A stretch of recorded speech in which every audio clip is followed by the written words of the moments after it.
Rupanya secara tidak sengaja saya sedang melakukan 4 amalan sekaligus rupanya. Padahal waktu itu mikirnya sederhana.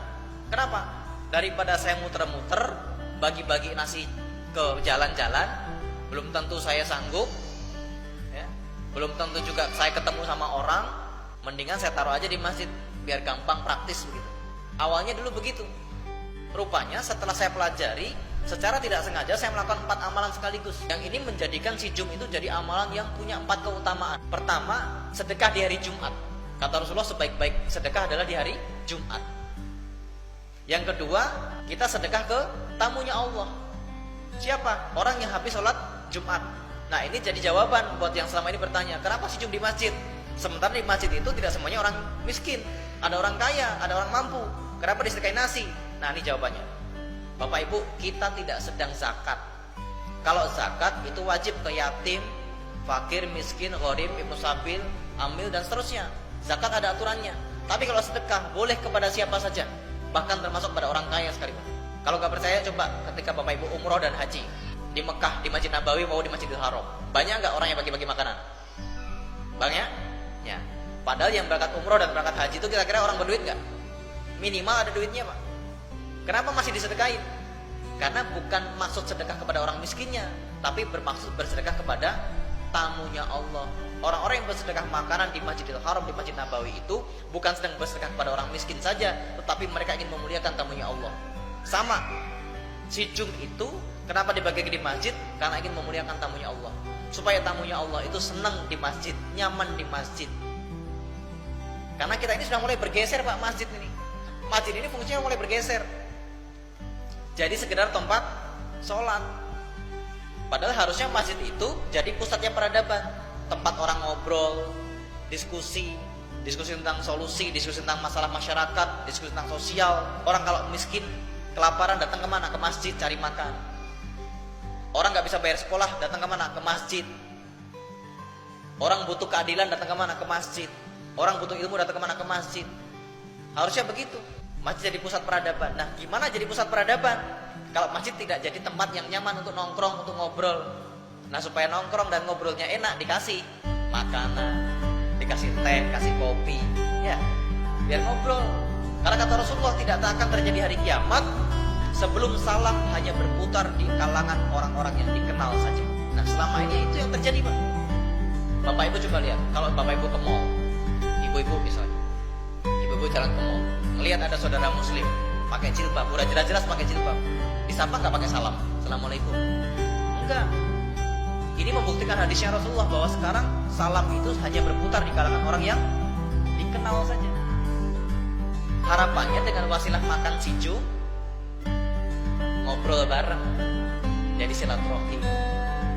Jadi kenapa si Jum itu diberikan di masjid? Pertama karena di hari Jumat.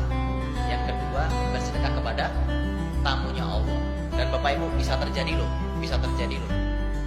Orang yang kaya, yang mampu, yang makan nasi Jumat yang Bapak Ibu bagikan, kemudian tergerak hatinya untuk melakukan amalan yang sama di tempatnya. Dan itu terjadi. Mungkin dia bingung, loh, saya orang mampu, kok saya dikasih nasi. Tapi lantaran kemudian dia makan, dia jadi kepikiran, iya juga ya, kenapa saya nggak tiru juga di kantor saya? Kenapa saya tidak tiru di kampung saya? Kenapa saya tidak tiru di kompleks saya? Akhirnya jadi menyebar amal kebaikan itu. Bersedekah kepada orang kaya boleh, dengan harapan dia merasakan nikmatnya Islam sebagai rahmatan lil alamin, dan kedua supaya dia termotivasi untuk bersedekah kemudian. Ya, jadi clear ya, jelas ya, bahwa ini adalah sedekah yang boleh kepada siapa saja, tidak harus kepada yatim, tidak harus kepada miskin. Yang ketiga, amalan yang menempel di si Jum adalah dia bersedekah di masjid. Yang tadi sudah saya jelaskan kemuliaannya masjid. Dan yang keempat, sedekah berupa makanan. Ya, kata Rasulullah, salah satu sedekah terbaik adalah sedekah makanan.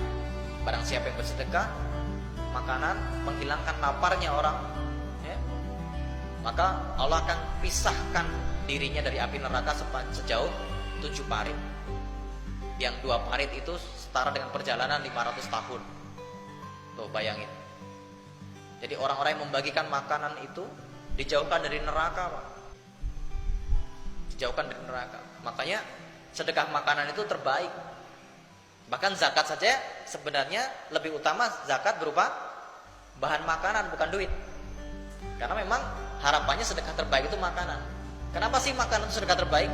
Karena ketika orang makan, misalnya nih, ada abang-abang Gojek, ada abang-abang pedagang asongan misalnya yang mampir ke sholat Jumat di sini, dia makan, kemudian nasinya jadi daging, jadi tenaga, dan tenaga itu dipakai buat cari nafkah buat keluarganya, maka bapak ibu akan dapat pahala jariahnya si bapak itu mencari nafkah. Belum lagi kalau kemudian jadi daging dan tubuh itu dipakai buat sholat, dipakai buat tahajud, dipakai buat duha, dipakai buat baca Quran, maka bapak ibu dapat amalan jariah selama daging itu bermanfaat dalam tubuhnya. Itu hebatnya bersedekah makanan. Maka amalan sijum ini dibuat sesederhana mungkin supaya pertama tidak merepotkan. Bapak ibu gak harus keliling-keliling bagi-bagi makanan di pinggir jalan.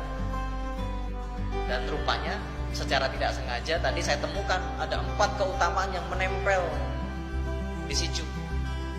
Maka ibaratnya seolah-olah kita punya 1 peluru, sekali tembak 4 sasaran. Kan enak.